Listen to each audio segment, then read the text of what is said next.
Cyclo converter start किए थे अपन। Cyclo converter basically AC to AC converter है। ऐसा सर्किट होता है जो one frequency of AC signal to another frequency की एसी सिग्नल में कन्वर्ट करता है, अनदर फ्रीक्वेंसी की एसी सिग्नल में। ठीक है, तो बेसिकली ये एसी टू एसी कन्वर्टर है। एक फ्रीक्वेंसी की एसी सिग्नल को दूसरे फ्रीक्वेंसी की एसी सिग्नल में ही ये कन्वर्ट करता है। ठीक, आउटपुट सिग्नल की फ्रीक्वेंसी के बेसिस पे साइक्लो कन्वर्टर दो टाइप बताया था। पिछले क्लास में स्टेप अप हो चुका था, अब स्टेप डाउन बोलेंगे। जो हाई फ्रीक्वेंसी की एसी सिग्नल को लो फ्रीक्वेंसी के आउटपुट एसी में कन्वर्ट करता है। हाई फ्रीक्वेंसी की एसी सिग्नल को जो लो फ्रीक्वेंसी की आउटपुट एसी सिग्नल में कन्वर्ट करता है, वह cyclo converter step down cyclo converter कहलाता है। ठीक है, तो ब्रिज टाइप साइक्लो कन्वर्टर के बारे में स्टडी करेंगे हम। इस सर्किट में 4 थायरिस्टर टोटल देखा जाए तो ये सर्किट है, देख सकते हो 4 थायरिस्टर लेफ्ट हैंड साइड में दिख रहा है, P1 P2 P3 and P4। 4 thyristors का कॉम्बिनेशन यहाँ पर पॉजिटिव ग्रुप ऑफ थायरिस्टर्स है। सिमिलरली राइट हैंड साइड में N1 N2 N3 and N4 यहाँ पर अनदर 4 थायरिस्टर्स हैं। ये 4 thyristor negative group of thyristors है। Positive as well as negative group of thyristors है, दोनों बैक टू बैक ऑर्डर में आपस में कनेक्टेड दिख रहे हैं। सर्किट में एक लोड लगा है, लोड की तरह मैं प्योर रजिस्टर को लिया हूँ, प्योर रजिस्टिव लोड है। अगर इस प्योर रजिस्टिव लोड में इलेक्ट्रिकल करंट का फ्लो हो, इसी डायरेक्शन में अगर हुआ, डाउनवर्ड डायरेक्शन में अगर करंट का फ्लो होता है तो फ्लोइंग जो करंट है वो क्या होगा, पॉजिटिव होगा। फ्लोइंग करंट के पॉजिटिव होने से डेवलप्ड आउटपुट वोल्टेज भी क्या होगा, पॉजिटिव होगा। ठीक है, तो यहाँ पर external input AC signal V in दिया गया है। External input AC signal V in जिसकी फ्रीक्वेंसी fs हर्ट्ज है, वह इनपुट एसी सिग्नल है जिसे हमें लो आउटपुट फ्रीक्वेंसी की एसी सिग्नल में कन्वर्ट करना है। यहाँ पर सोर्स सिग्नल की फ्रीक्वेंसी को fs हर्ट्ज लिए हैं अपन। ये बेसिकली हाई फ्रीक्वेंसी का इनपुट एसी सिग्नल है। इस हाई फ्रीक्वेंसी के इनपुट एसी सिग्नल को हमें लो फ्रीक्वेंसी की आउटपुट एसी में कन्वर्ट करना है। ठीक है, तो यहाँ पर इनपुट एसी सिग्नल जो सोर्स एसी सप्लाई लिए हैं वो positive as well as negative दोनों ग्रुप ऑफ थायरिस्टर्स के लिए हम कॉमन यूज़ किए हैं। ठीक है, मतलब सेम इनपुट एसी जो सिग्नल है वो पॉजिटिव ग्रुप ऑफ थायरिस्टर्स को जाएगा, सेम आपका ये एसी सिग्नल है वो निगेटिव ग्रुप ऑफ थायरिस्टर्स को भी जाएंगे। तो positive as well as negative group of thyristors हैं, इनमें से हम अपने रिक्वायरमेंट के अकॉर्डिंग कोई दो थायरिस्टर को एट ए टाइम क्या करते हैं, हम टर्न ऑन करते हैं। ठीक है, दो थायरिस्टर को हम क्या करते हैं, at a time turn on करते हैं। बेसिकली यहाँ पर थायरिस्टर्स हैं वो आपस में ब्रिज फॉर्म में कनेक्टेड है, और ब्रिज फॉर्म में कनेक्टेड होने के कारण ही इस साइक्लो कन्वर्टर को क्या बोलते हैं, ब्रिज टाइप साइक्लो कन्वर्टर बोलते हैं। क्योंकि इस साइक्लो कन्वर्टर से जो आउटपुट सिग्नल मिलता है उस आउटपुट सिग्नल की फ्रीक्वेंसी इनपुट सिग्नल की फ्रीक्वेंसी से लोअर होता है, इस कारण इसको क्या बोलते हैं, हम step down type cyclo converter बोलते हैं। तो स्टेप डाउन साइक्लो कन्वर्टर क्या करता है, बेसिकली हाई फ्रीक्वेंसी की इनपुट एसी सिग्नल को लो फ्रीक्वेंसी की अनदर आउटपुट एसी सिग्नल में कन्वर्ट करता है। तो बेसिकली अब सबको पता ही हो गया होगा कि cyclo converter AC to AC converter है। One frequency of AC signal को another frequency of AC signal में ही कन्वर्ट करता है। ठीक है, तो ये हमारा सर्किट है। सर्किट में इनपुट एसी सिग्नल दिए हैं, देखो ये एम और एन पॉइंट यहाँ पर जंक्शन पॉइंट को शो किया गया है, ओ और पी दे दिए हैं। ठीक है, यहाँ पर वेव फॉर्म देख लेते हैं। ये वेव फॉर्म है, इनपुट एसी सिग्नल है। इस इनपुट एसी सिग्नल की फ्रीक्वेंसी को अपन FS hertz, source frequency FS hertz ले लिए हैं। ठीक है, और यहाँ पे हम आउटपुट एसी सिग्नल की फ्रीक्वेंसी, आउटपुट सिग्नल का वेव फॉर्म ड्रॉ करेंगे, प्राप्त करेंगे। तो जैसे ही हम सर्किट के इनपुट में external input AC signal apply करते हैं, एक्सटर्नल इनपुट एसी सिग्नल की positive half cycle omega T equal to 0 से लेकर पाई तक के लिए, तो 0 से लेकर पाई तक के लिए सर्किट का एम पॉइंट है वो पॉजिटिव होगा और एन पॉइंट पे क्या होंगे, निगेटिव वोल्टेज है वो इंड्यूस होंगे। ठीक है, एम पॉइंट पॉजिटिव होगा, एन पॉइंट पॉजिटिव होगा। एम पॉइंट पे पॉजिटिव और एन पॉइंट पे निगेटिव वोल्टेज होने से यहाँ पर ओ पॉइंट पे भी पॉजिटिव वोल्टेज आएंगे और पी पॉइंट पे क्या वोल्टेज आएगा, निगेटिव वोल्टेज आएंगे। ठीक है, तो एम पॉइंट पे पॉजिटिव और एन पॉइंट पे निगेटिव वोल्टेज आने से सर्किट के पॉजिटिव ग्रुप ऑफ थायरिस्टर्स के ए जंक्शन पर पॉजिटिव और बी जंक्शन पर निगेटिव पोटेंशियल है वो इंड्यूस हो जाएगा। ए पे पॉजिटिव पोटेंशियल और बी पे निगेटिव पोटेंशियल आने से थायरिस्टर P1 और P4 है वो फॉरवर्ड ब्लॉकिंग स्टेट में रहेंगे।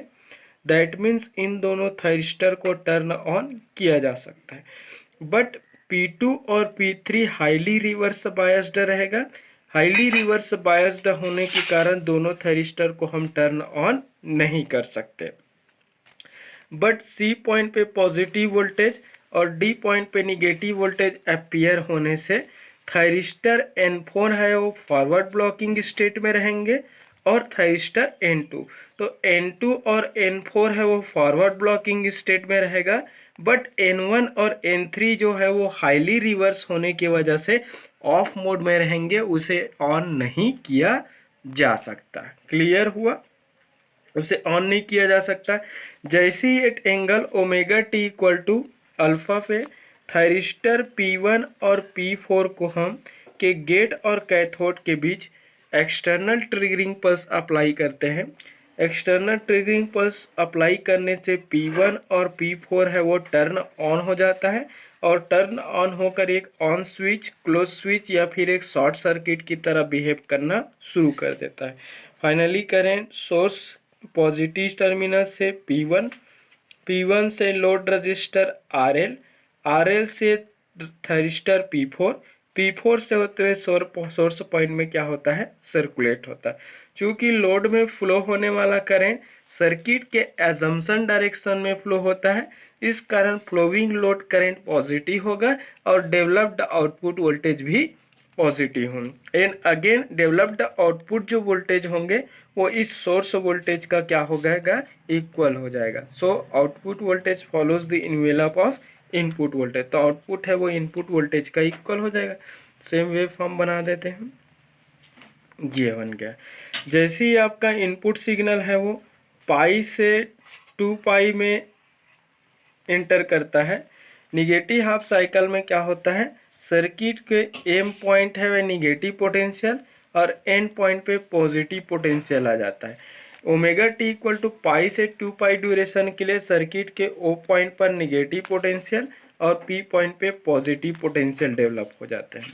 ठीक है, तो यहाँ पर ए पॉइंट पर निगेटिव वोल्टेज होगी, बी पॉइंट पर क्या होगा, पॉजिटिव वोल्टेज होगा, सी पॉइंट पे निगेटिव पोटेंशियल और डी पॉइंट पे क्या होंगे, पॉजिटिव।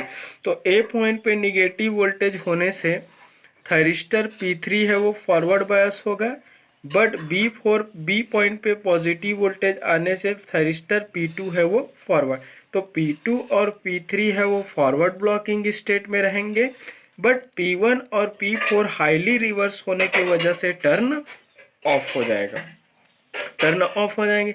जैसे ही at angle omega T equal to pi plus alpha पे P2 और P4 को एक्सटर्नल ट्रिगरिंग पल्स देते हैं।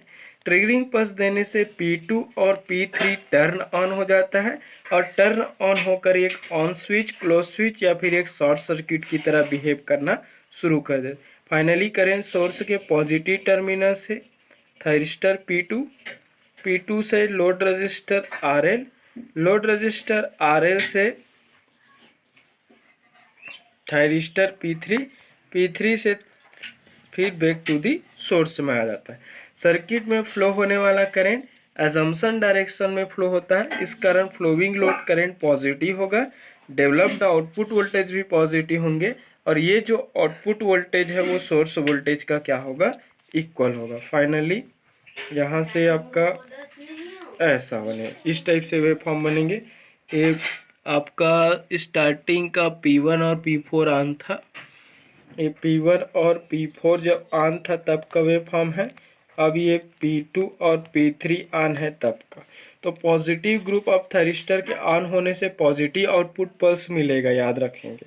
तो जब तक आपको पल्स पॉजिटिव चाहिए तब तक पॉजिटिव ग्रुप ऑफ थरिस्टर्स को ही ऑन करना है। हालांकि हर कंडीशन में निगेटिव ग्रुप ऑफ थरिस्टर भी फॉरवर्ड ब्लॉकिंग स्टेट में रहेंगे, बट मुझे पॉजिटिव पल्स चाहिए, इस कारण पॉजिटिव ग्रुप ऑफ थरिस्टर को ही टर्न ऑन करना हो। During the next positive half cycle omega T equal to 2 pi से 3 पाई, सर्किट का ए पॉइंट पॉजिटिव होगा, बी पॉइंट निगेटिव होंगे। अगेन सी पॉइंट पर पॉजिटिव वोल्टेज आएंगे, डी पॉइंट पर निगेटिव आएंगे। पी पॉइंट ए पॉइंट पे positive होने से P1 और P4 है वो फॉरवर्ड बायस होगा, बट P2 और P3 है वो हाईली रिवर्स होने की वजह से ऑफ में रहेंगे। सी पे पॉजिटिव आने से N4 और N2 है वो फॉरवर्ड ब्लॉकिंग स्टेट में रहेंगे, बट N1 और N3 हाईली रिवर्स होने की वजह से ऑफ रहेगा। जैसे ही at angle omega T equal to 2 pi plus alpha पे N4 और N2 को फायरिंग पल्स देंगे, N4 और N2 को फायरिंग पल्स देने से N4 और N2 कंडक्ट हो जाता है। कंडक्ट होने से करंट है वो सोर्स के पॉजिटिव टर्मिनल से थरिस्टर N4, थरिस्टर N4 से load register RL, load register RL से थरिस्टर N2 से होकर वो सोर्स में सर्कुलेट होता है। इस समय फ्लोइंग जो करंट है एजम्पशन डायरेक्शन के ऑपोजिट फ्लो हो रहा है, इस कारण फ्लोइंग लोड करंट निगेटिव होगा और डेवलप्ड आउटपुट वोल्टेज भी निगेटिव होंगे। बट आउटपुट जो वोल्टेज जो होंगे वो सोर्स वोल्टेज का इक्वल होगा, बट उसकी मैग्नीट्यूड है वो क्या रहेंगे, पोलैरिटी है वो निगेटिव मिलेंगे। तो ये ऐसा बनेगा आपका निगेटिव में, ऐसा बनेंगे 2 पाई प्लस अल्फा पे कंडक्ट होकर 3 पाई तक जाएगा। Again during the next negative half cycle from omega T equal to 3 pi से 4 पाई तक, सर्किट का ए पॉइंट पे निगेटिव वोल्टेज आएगा और एन पे क्या होंगे पॉजिटिव वोल्टेज।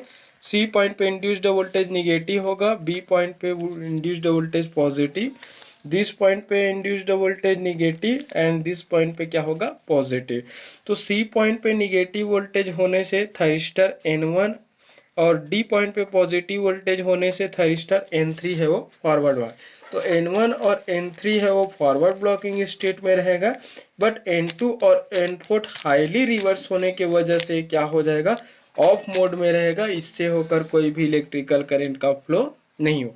जैसे ही angle omega T equal to 3 pi plus alpha पे एक्सटर्नल ट्रिगरिंग पल्स हम अप्लाई करेंगे, थरिस्टर N1 और N3 कंडक्ट हो जाता है। कंडक्ट होने से ये ऑन स्विच, क्लोज स्विच या फिर एक शॉर्ट सर्किट की तरह बिहेव करना शुरू कर देता है।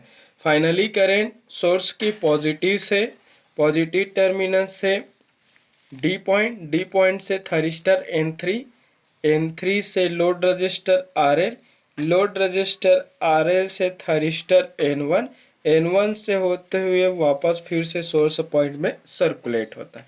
चूँकि सर्किट में फ्लो होने वाला करंट एजम्पशन डायरेक्शन के ऑपोजिट फ्लो हो रहा है, इस कारण फ्लोइंग जो करंट है वो क्या होगा, निगेटिव होगा और डेवलप्ड वोल्टेज भी क्या होंगे, निगेटिव होंगे। Again this developed output voltage follows the envelope of input, तो अगेन वो क्या हो जाएगा, इनपुट इक्वल टू आउटपुट हो जाएंगे।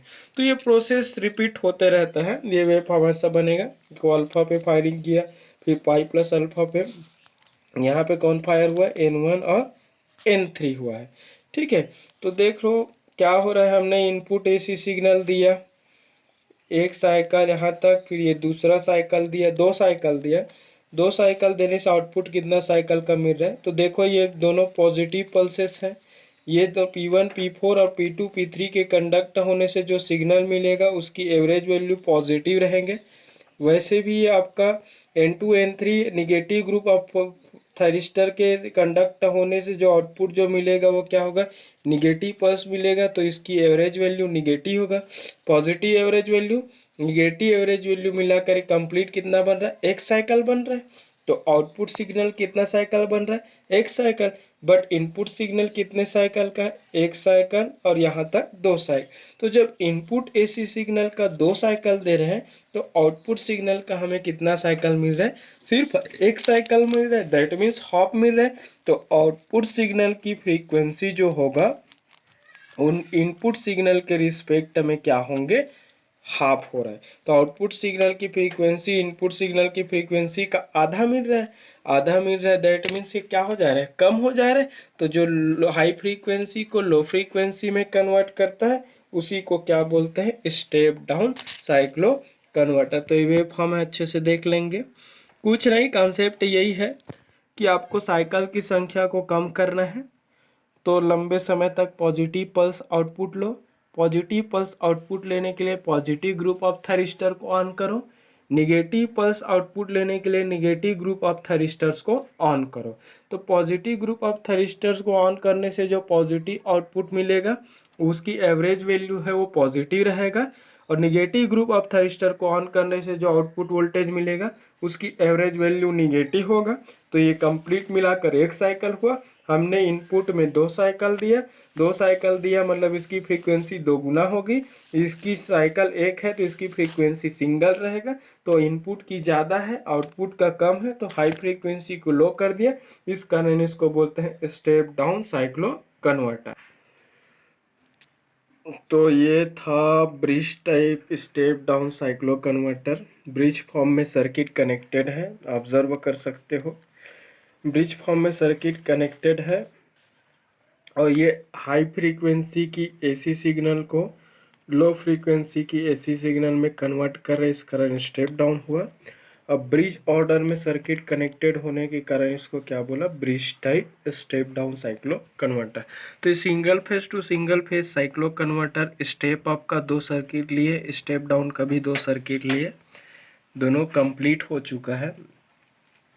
तो एग्ज़ाम पॉइंट ऑफ व्यू से कभी working principle of cyclo converter दे देंगे तो आप कोई एक सर्किट स्टेप अप का बता देना, कोई एक सर्किट स्टेप डाउन का बता देना, अगर 10 मार्क्स का क्वेश्चन रहेगा तो इस टाइप का आपको सॉल्व करना है। वर्किंग प्रिंसिपल चाहे शॉर्ट नोट लिखने के लिए बोल दिया, अगर 10 मार्क्स का क्वेश्चन रहा तो एक स्टेप अप का बना देना कोई भी, और एक स्टेप डाउन का सर्किट एक्सप्लेनेशन। तो अगर लेंथी होता है तो उस केस में उसको थोड़ा सा शॉर्ट करके लिख सकते हो।